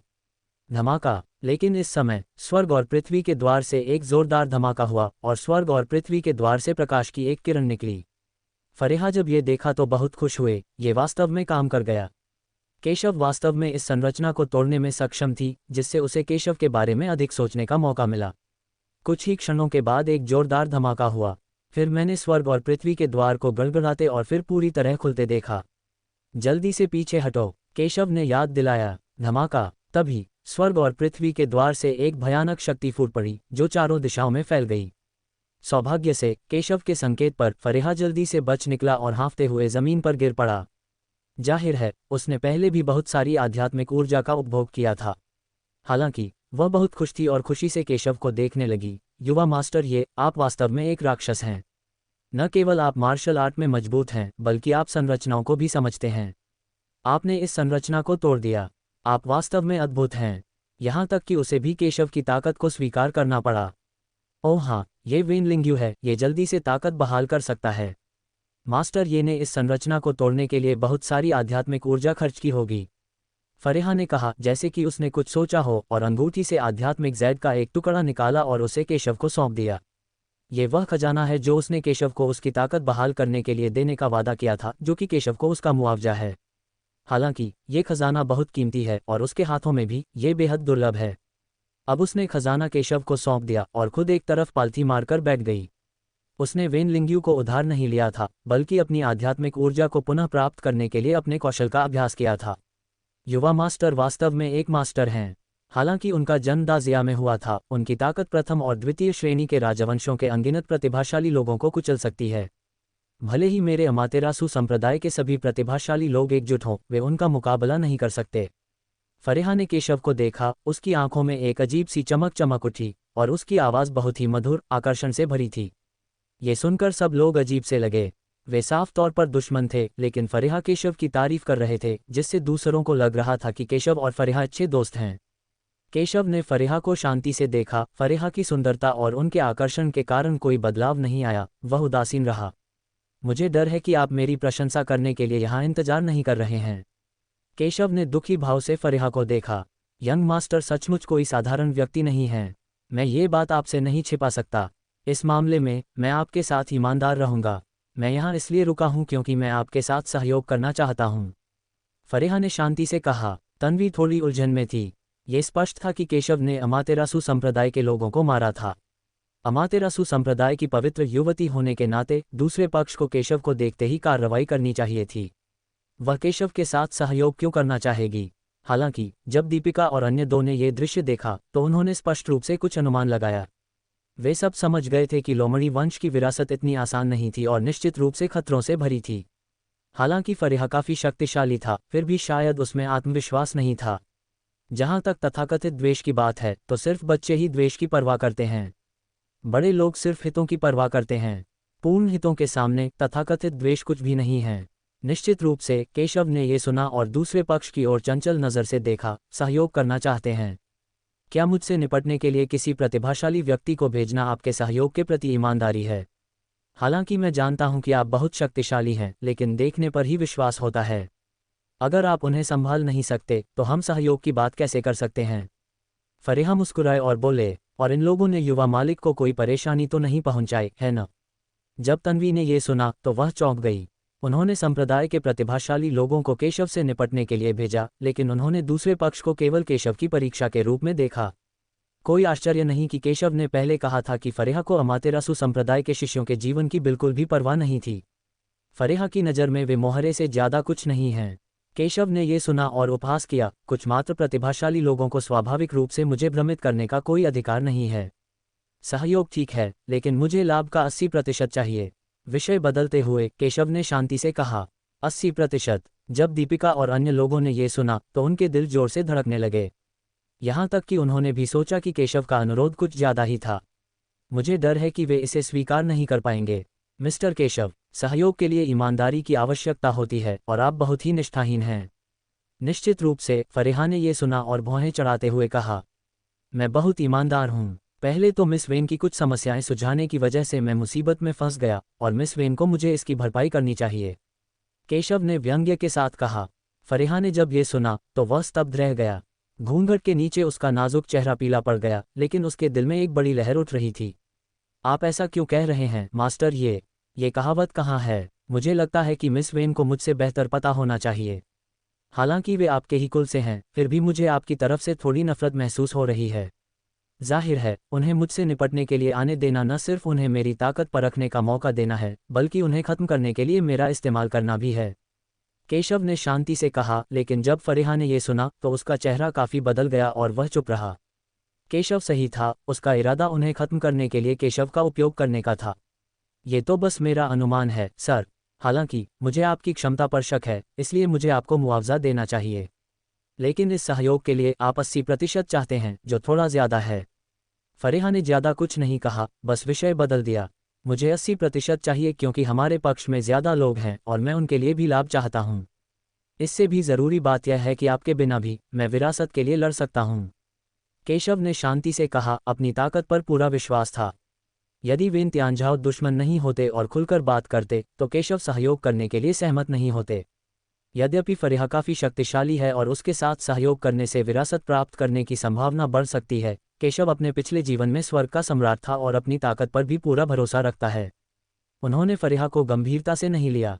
ये शब्द सुनकर फरीहा चुप हो गए। एक क्षण बाद उन्होंने मुस्कुराते हुए कहा, मैं आपके साथ सहयोग करने के लिए सहमत हो सकता हूँ। हैंगिंग माउंटेन में प्रवेश करने के खजाने और लाभों को 80% और 20% में भी विभाजित किया जा सकता है। लेकिन विरासत अलग है। विरासत उन्हें मिलती है जिन्हें इसे प्राप्त करना है। अगर विरासत किसी को भी चुनती है तो वह उसी की होगी। अगर आप इस पर सहमत हो सकते हैं तो मैं सहयोग करने के लिए सहमत हूँ। वास्तव में फरीहा को महल के अन्य खजानों और हितों की ज्यादा परवाह नहीं थी। वह इस महल में विरासत के लिए यहाँ आई थी। यहाँ तक कि उद्देश्य तियानलुओ गुप्त क्षेत्र में गुप्त क्षेत्र के स्वामी की विरासत से कहीं अधिक महान है। इसलिए जब तक वह महल में विरासत प्राप्त कर सकती है, भले ही महल में अन्य सभी खजाने और लाभ केशव के हों। बेशक विरासत उन्हीं की होती है जिन्हें इसे प्राप्त करना तय है। अगर आप विरासत प्राप्त कर सकते हैं तो मैं आपसे प्रतिस्पर्धा नहीं करूंगा। जब केशव ने यह सुना तो फरीहा को आश्चर्य हुआ। उसने इसके लिए लड़ाई नहीं की, बल्कि सहमति व्यक्त की, जिससे फरीहा को एक पल के लिए थोड़ा संदेह हुआ। लेकिन वह ये भी जानती थी कि विरासत केवल सही व्यक्ति को ही मिलेगी और उसे अपनी क्षमताओं पर पूरा भरोसा था। लेकिन तन्वी थोड़ा घबराया हुआ था। मास्टर, ये आपने उससे वादा किया था, ये। वह जानती थी कि फरीहा बहुत शक्तिशाली है और शायद फरीहा को पूरा विश्वास था कि वह विरासत हासिल कर सकता है। अगर विरासत फरीहा को मिलती तो सबसे बड़ा लाभ फरीहा को ही मिलता और उनकी यात्रा व्यर्थ हो जाती। लेकिन केशव ने उसे चुप करा दिया और उसे एक संदेश भेजा। तभी जी लिंजर को केशव का मकसद समझ आया। बेशक फरीहा में कुछ प्रतिभा हो सकती है और वह काफ़ी शक्तिशाली भी हो सकता है, लेकिन ये जानना जरूरी है कि यह विरासत लोमड़ी कबीले से है। दीपिका और अन्य लोमड़ी कबीले से हैं, इसलिए लोमड़ी कबीले के पूर्वज पहले दीपिका और अन्य को विरासत देंगे। इसके अलावा भले ही विरासत वास्तव में फरीहा की हो सकती है, हालांकि केशव ने कहा कि वह विरासत के लिए नहीं लड़ेंगे। दीपिका और अन्य ने यह नहीं कहा कि वे इसके लिए नहीं लड़ेंगे। केशव की बातें सुनकर जी लिंजर को आखिरकार केशव का मकसद समझ आ गया। उसने मन ही मन बुदबुदाया। उसने कभी नहीं सोचा था कि केशव इतना हिसाब किताब करेगा। ये तो वेनशिन को बिना किसी मेहनत के काम करवाने के बराबर था, जिसका अंत में कोई फायदा नहीं हुआ। केशव को इसकी जरा भी परवाह नहीं थी। आखिरकार हर कोई उसके साथ सहयोग करने के योग्य तो नहीं था। इससे भी ज्यादा अहम बात यह थी कि फरीहा ने अमातेरासु संप्रदाय के अनुयायियों को हर हाल में उससे निपटने दिया था। अगर कोई और होता तो केशव उसे बहुत पहले ही सबक सिखा चुकी होती। वह उसे ऐसा करने का मौका कैसे दे सकता था। अब जब हम सहयोग समझौते पर पहुंच गए हैं तो आइए प्रतिबंधों को तोड़ें और गुप्त क्षेत्र में प्रवेश करें। फरीहा ने उसकी शक्ल देखी और जान गई कि केशव के पास कोई चाल हो सकती है, लेकिन उसे अपनी क्षमताओं पर भी भरोसा था, इसलिए उसने सहयोग करने से इनकार नहीं किया। लेकिन अब सबसे जरूरी बात यह है कि विरासत के लिए लड़ने की बात करने से पहले उन्हें निलंबित पर्वत में प्रवेश करना होगा। यदि आप हैंगिंग पर्वतों तक भी नहीं पहुंच सकते तो विरासत के बारे में भूल जाए। स्टॉप्ड। केशव ने आश्चर्य से फरीहा को देखा, लेकिन फिर भी वेन लिंग्यू को ले लिया। फरीहा ने अपनी ताकत वापस पाने के बाद केशव की ओर देखा और कहा, मास्टर, ये चलो हैंगिंग माउंटेन पर चलते हैं। कर सकना। केशव ने सिर हिलाकर संकेत दिया कि वे निलंबित पर्वत में प्रवेश कर सकते हैं। सभी लोग एक साथ लटके हुए पहाड़ की ओर चल पड़े। टकराना। एक जोरदार धमाका। जैसे ही आप लटकते हुए पहाड़ पर कदम रखते हैं, स्वर्ग और पृथ्वी का द्वार फिर से बंद हो जाता है। सबकी आंखें थोड़ी सिकुड़ गईं, ये जानते हुए कि आगे का रास्ता खतरनाक है, लेकिन कोई भी पीछे नहीं हटा।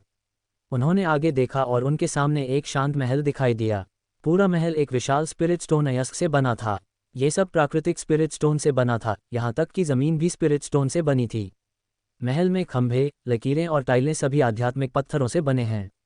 विशाल महल से समृद्ध आध्यात्मिक ऊर्जा निकलती है, जिससे सांस लेने मात्र से ही लोगों को ताजगी और खुशी का एहसास होता है। इसमें कोई संदेह नहीं है कि यदि कोई ऐसे स्थान पर अभ्यास करता है, भले ही उसकी योग्यता बहुत खराब हो, तो त्यानगन क्षेत्र को तोड़ने के लिए 100 साल पर्याप्त हैं। केशव जैसे प्रतिभाशाली लोग 3 वर्षों के भीतर स्वर्गीय गिरोह क्षेत्र में प्रवेश करने में सक्षम हैं। ऐसी अद्भुत आध्यात्मिक ऊर्जा, हर कोई हैरान था। केशव बहुत आश्चर्यचकित नहीं था, बल्कि बहुत शांत था।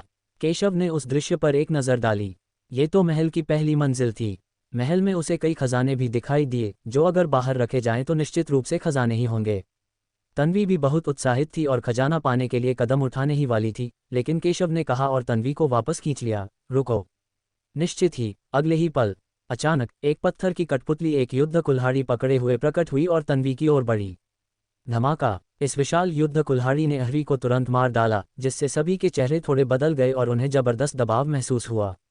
इस कठपुतली द्वारा किया गया हमला बहुत शक्तिशाली है। टकराना! भयंकर प्रहार से जमीन पर अनगिनत स्पिरिट स्टोन के टुकड़े बिखर गए, जिससे सभी के चेहरे एकदम बदल गए। यदि केशव ने उन्हें याद नहीं दिलाया होता, तो खजाना प्राप्त करने की कोशिश करते समय सभी पर हमला किया गया होता। कितनी शक्तिशाली कठपुतली है! फरेहा की आंखें कठपुतली को देखते ही थोड़ी सिकुड़ गईं। कठपुतली की ताकत पहले ही स्वर्गीय गिरी क्षेत्र तक पहुंच चुकी थी, और युद्ध कठपुतली के अत्यंत शक्तिशाली भौतिक शरीर के साथ उसकी ताकत काफी प्रभावशाली थी। गर्जन! इस समय जानकुई ने तन्वी को हमले से बचते हुए देखा और थोड़ा क्रोधित हो गया और फिर से केशव और अन्य की ओर दौड़ा। रोल! ये देखकर केशव उदासीन लग रहा था और फिर उसने कठपुतली को सीधे थप्पड़ मार दिया। धमाका! सभी की निगाहों के सामने यह विशाल और अत्यंत शक्तिशाली युद्ध कठपुतली वास्तव में केशव द्वारा उड़ा दी गई थी। इसे जमीन पर जोर से पटक दो। गुलुलू! धमाका! अगले ही पल कठपुतली जमीन पर लेट गई और एक पत्थर धीरे धीरे सबके सामने लुढ़क गया। फक फक करना! केशव ने ठंडे स्वर में कहा, युद्ध की कठपुतली को बिल्कुल भी गंभीरता से नहीं लिया।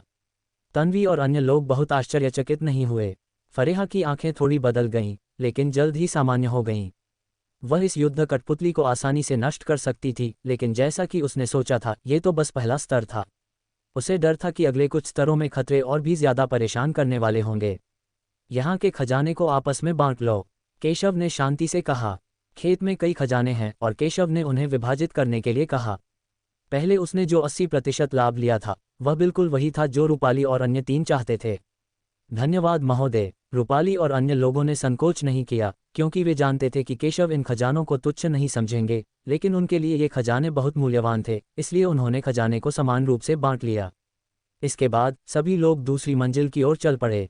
निश्चित रूप से जिस क्षण सभी लोग दूसरी मंजिल पर पहुंचे, कई और कठपुतलियां बाहर निकल आईं। कुल मिलाकर 4 कठपुतलियां, प्रत्येक के हाथ में एक हथियार था और वे शक्तिशाली हमले कर रही थीं। आगे बढ़ो और उनसे छुटकारा पाओ। जब केशव ने 4 युद्ध कठपुतलियों को देखा, तो वह शांत दिखे और रूपाली और अन्य 3 को कार्रवाई करने के लिए कहा।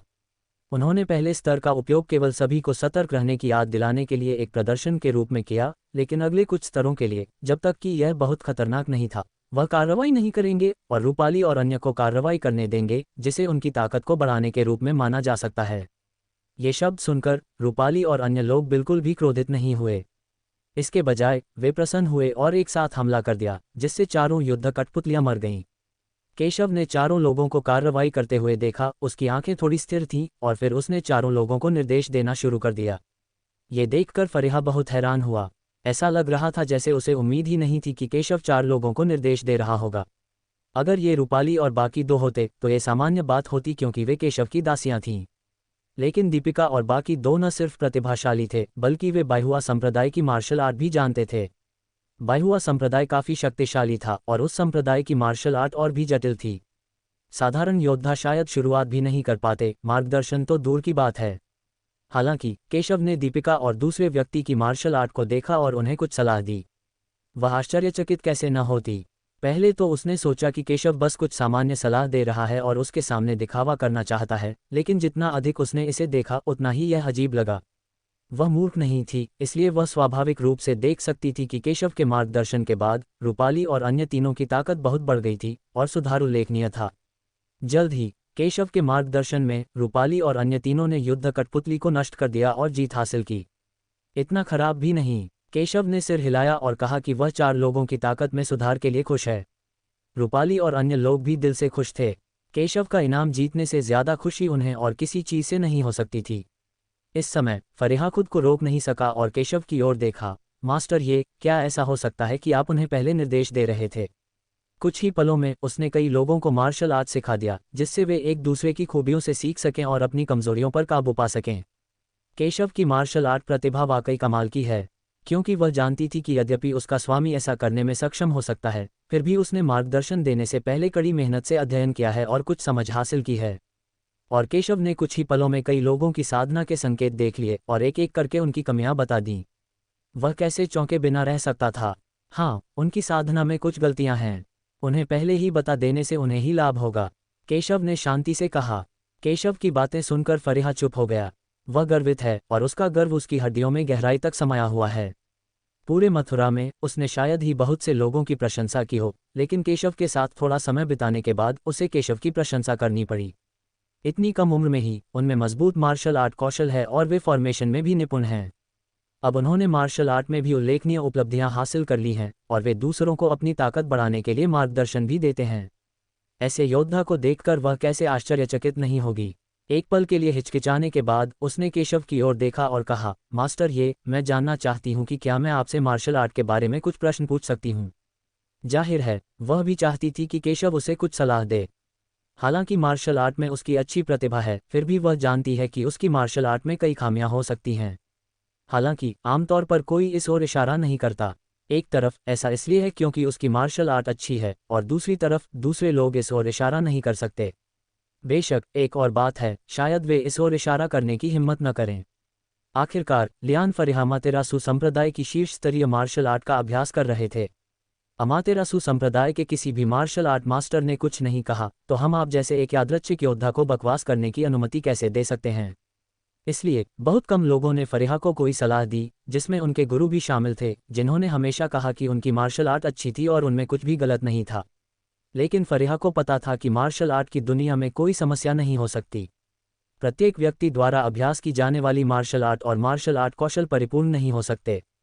इसलिए अगर केशव कुछ देख सके और उसे कुछ सलाह दे सके, भले ही वह कुछ छोटी मोटी समस्याओं की ओर इशारा ही क्यों न कर रही हो, तो यह उसके लिए बहुत बड़ा सुधार हो सकता है। एक मार्शल आर्ट प्रतिभा के रूप में वह स्वाभाविक रूप से आगे प्रगति करने की उम्मीद करती है। फरीहा थोड़ा गंभीर हो गईं। उन्हें ये भी पता था कि यह बयान थोड़ा अचानक था। आखिरकार वे सिर्फ साथी ही तो थे। हर किसी की स्वार्थी इच्छाएं होती हैं और खुद का मार्गदर्शन करने से वे और मजबूत होती हैं। केशव रूपाली और अन्य लोगों का मार्गदर्शन करने को तैयार है क्योंकि वे वेनशेंग के सेवक और मित्र हैं। केशव के साथ उसका पहले भी कुछ विवाद हुआ था। अगर वो होती तो भले ही उसे पता होता कि मार्शल आर्ट में केशव की कुछ गलतियां हैं, तो शायद वो उसे कोई सलाह नहीं देती और उसे और मजबूत नहीं बनाती। चूंकि मिस वेन मेरे साथ सहयोग कर रही हैं, इसलिए हम दोस्त हैं। जब तक मिस वेन मुझ पर भरोसा करने और मेरी बात सुनने को तैयार हैं, मैं स्वाभाविक रूप से आपको वह सब कुछ बता दूंगा जो मैं जानता हूँ। केशव ने जो सुना वह बिल्कुल शांत था। वह देख सकता था कि फरीहा मार्शल आर्ट में डूबा हुआ था और ईमानदारी से सवाल पूछ रहा था। मार्शल आर्ट के प्रति इतने सच्चे दिल से वह स्वाभाविक रूप से कुछ भी नहीं छिपाएगा। आखिरकार ये केवल कुछ संकेत थे, लेकिन मुझे डर है कि फरीहा केशव की बातों पर विश्वास करने को तैयार नहीं है। मास्टर, आपके मार्गदर्शन के लिए धन्यवाद।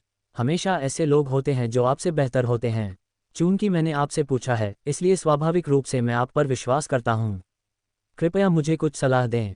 फरीहा ने खुशी से कहा कि यद्यपि वह मथुरा में शीर्ष प्रतिभाशाली थी, वह जानती थी कि महाद्वीप में अनगिनत प्रतिभाएं, कई राक्षस, छिपे हुए प्रतिभाशाली लोग और ऋषि हैं। उसकी प्रतिभा का उल्लेख करना व्यर्थ है।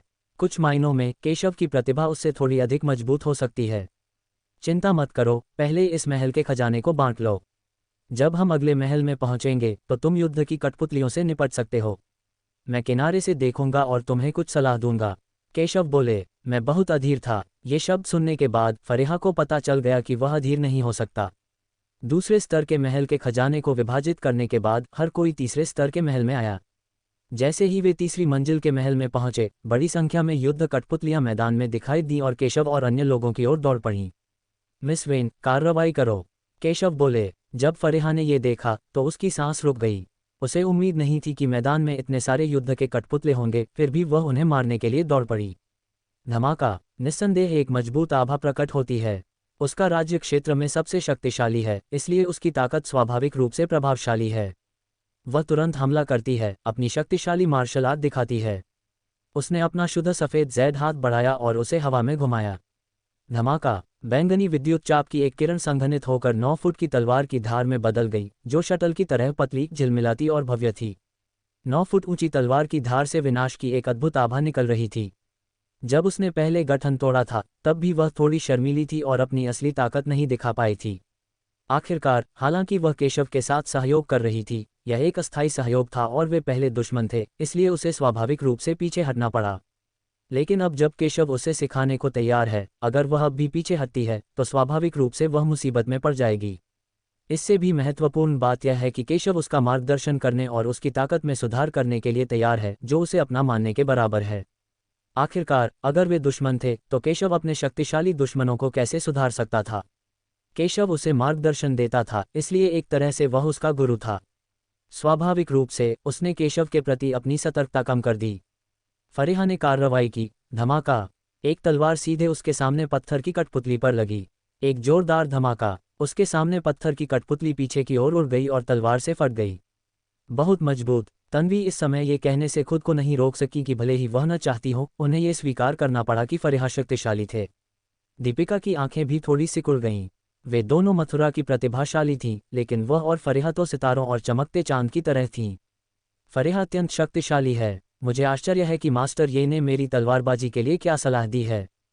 फरीहा ने केशव को देखते हुए अपनी चाल चली। हालांकि वह केशव का मार्गदर्शन लेना चाहती थी, लेकिन उसे अपनी क्षमताओं पर भी भरोसा था। यदि केशव मार्गदर्शन देने में असमर्थ है, तो क्या इसका मतलब यह नहीं है कि उसकी मार्शल आर्ट कौशल बहुत मजबूत है? यह यात्रा मार्गदर्शन पाने और अपनी मजबूत मार्शल आर्ट दिखाने के लिए है। आखिरकार, उनका एक सहयोगी रिश्ता है और अपनी ताकत दिखाना स्वाभाविक रूप से सहयोग के लिए फायदेमंद होगा। केशव ने यह सुना और शांति से कहा, यह वास्तव में मजबूत है। मुझे आश्चर्य है कि क्या वह पीछे हट रहा है। मेरी ताकत का लगभग 70% से 80%। वेन शिंझाओ बोले, मथुरा में, आपके राज्य में, आपकी तलवारबाजी बहुत मजबूत है। ये वाकई प्रभावशाली है। अगर आप लड़ेंगे तो अनगिनत तलवारबाजों को कुचलने में आपको कोई परेशानी नहीं होगी। केशव ने शांति से कहा। रूपाली और अन्य लोगों को यह सुनकर बहुत आश्चर्य नहीं हुआ। फरीहा की ताकत कोई ऐसी बात नहीं थी जिसके बारे में उन्होंने पहले कभी सुना हो, बल्कि यह एक सच्चाई थी। श्रीमान, ये आपकी प्रशंसा के लिए धन्यवाद। केशव को सार्वजनिक रूप से खुद की प्रशंसा करते हुए सुनकर फरीहा मुस्कुराए और कहा, वह स्वाभाविक रूप से अपने दिल में खुश थे। यह कोई तारीफ नहीं है, मैंने अभी तक खत्म नहीं किया है। ये सुनते ही फरीहा की मुस्कान गायब हो गई और वह थोड़ा आश्चर्यचकित हुए। अरे यार, अभी तक तुम्हारा काम खत्म नहीं हुआ। मैंने पहले जो कहा था वह सिर्फ उन साधारण तलवारबाजों के बारे में था जिनसे मैं मिला हूं। मेरी नज़र में तुम्हारी तलवारबाजी को साधारण ही कहा जा सकता है। इसमें कई खामियां हैं। अगर तुम किसी सच्चे तलवारबाज से मिलो तो एक बार तुम्हारी जान ले सकता है। ये शब्द सुनकर पास खड़े तन्वी और दीपिका को भी अपने कानों पर यकीन नहीं हुआ। हालांकि वे केशव के पक्ष में हैं, उन्हें फरीहा की ताकत को स्वीकार करना होगा। उनकी नज़र में फरीहा की तलवारबाजी बेहद शक्तिशाली है। हालांकि केशव की नज़र में इसे केवल साधारण ही माना जा सकता है। यहाँ तक कि फरीहा भी यह सुनकर दंग रह गए। उसने छोटी उम्र से ही उत्कृष्ट मार्शल आर्ट और तलवारबाजी का प्रदर्शन किया है और मथुरा में बचपन से ही प्रसिद्ध रही है। अब तक वह पूरे मथुरा में युवा पीढ़ी के बीच बेहद प्रसिद्ध है, जिसके आगे अनगिनत पुरानी पीढ़ी के तलवारबाजी के उस्ताद फीके पड़ जाते हैं। लेकिन अब केशव ने कहा कि उसकी तलवार कौशल में कई खामियां थीं और वे केवल औसत थीं। वह इस बात से कैसे आश्वस्त हो सकती थी? हालांकि वह केशव का मार्गदर्शन लेना चाहती थी, लेकिन वह इसे कैसे स्वीकार कर सकती थी, क्योंकि उसके दिल में हमेशा गर्व था। यदि श्री ये ने जिस तलवार विशेषज्ञ का उल्लेख किया है वह शीर्ष स्तर का तियांगांग है या उससे भी अधिक शक्तिशाली है, तो मैं वास्तव में एक भी तलवार के वार को रोकने में सक्षम नहीं हो सकता। जाहिर है, उसे अब भी अपनी ताकत पर पूरा भरोसा है। एक साधारण तियांगंग भी उसकी तलवार को आसानी से नहीं रोक सकता। मैं स्वर्ण भ्रूण क्षेत्र की बात कर रहा हूँ। फरीहा यह सुनकर दंग रह गए, लेकिन फिर उन्होंने प्रतिक्रिया व्यक्त की और अपनी सुंदर भौहें उठाईं। क्या मैं मान सकता हूँ कि आप अपने बारे में बात कर रहे हैं? आखिरकार, वह मथुरा की सबसे प्रतिभाशाली महिलाओं में से एक है। एक साधारण गोल्डन एम्ब्रियो के लिए उसे हराना या उसके किसी भी हमले का सामना करना नामुमकिन है। एकमात्र दुर्घटना संभवतः केशव के मैदान में होने से हुई थी। आखिरकार, उसने केवल केशव के बारे में ही सुना था जो स्वर्ण भ्रूण क्षेत्र में इतनी शक्तिशाली ताकत रख सकता था। लेकिन भले ही उसने केशव की ताकत को स्वीकार किया, फिर भी वह विश्वास नहीं कर पा रही थी कि वह केशव की तलवार को रोक नहीं सकती थी। स्वाभाविक रूप से थोड़ा दुखी। मेरे अलावा दुनिया में ऐसे कई लोग हैं जो ऐसा कर सकते हैं। केशव ने यह सुना और शांति से कहा कि उसने अनगिनत प्रतिभाओं को देखा है और उनमें से अनगिनत ने फरीहा को कुचल दिया है। फरेहा ने ये सुना और भौहें चढ़ाते हुए कहा, तो फिर मैं आपसे पूछना चाहता हूँ श्रीमान, मेरी तलवारबाजी में ऐसी क्या खास बात है। जाहिर है फरेहा भी थोड़ा गुस्से में थे। आखिरकार वह सलाह चाहती थी, अपमान नहीं।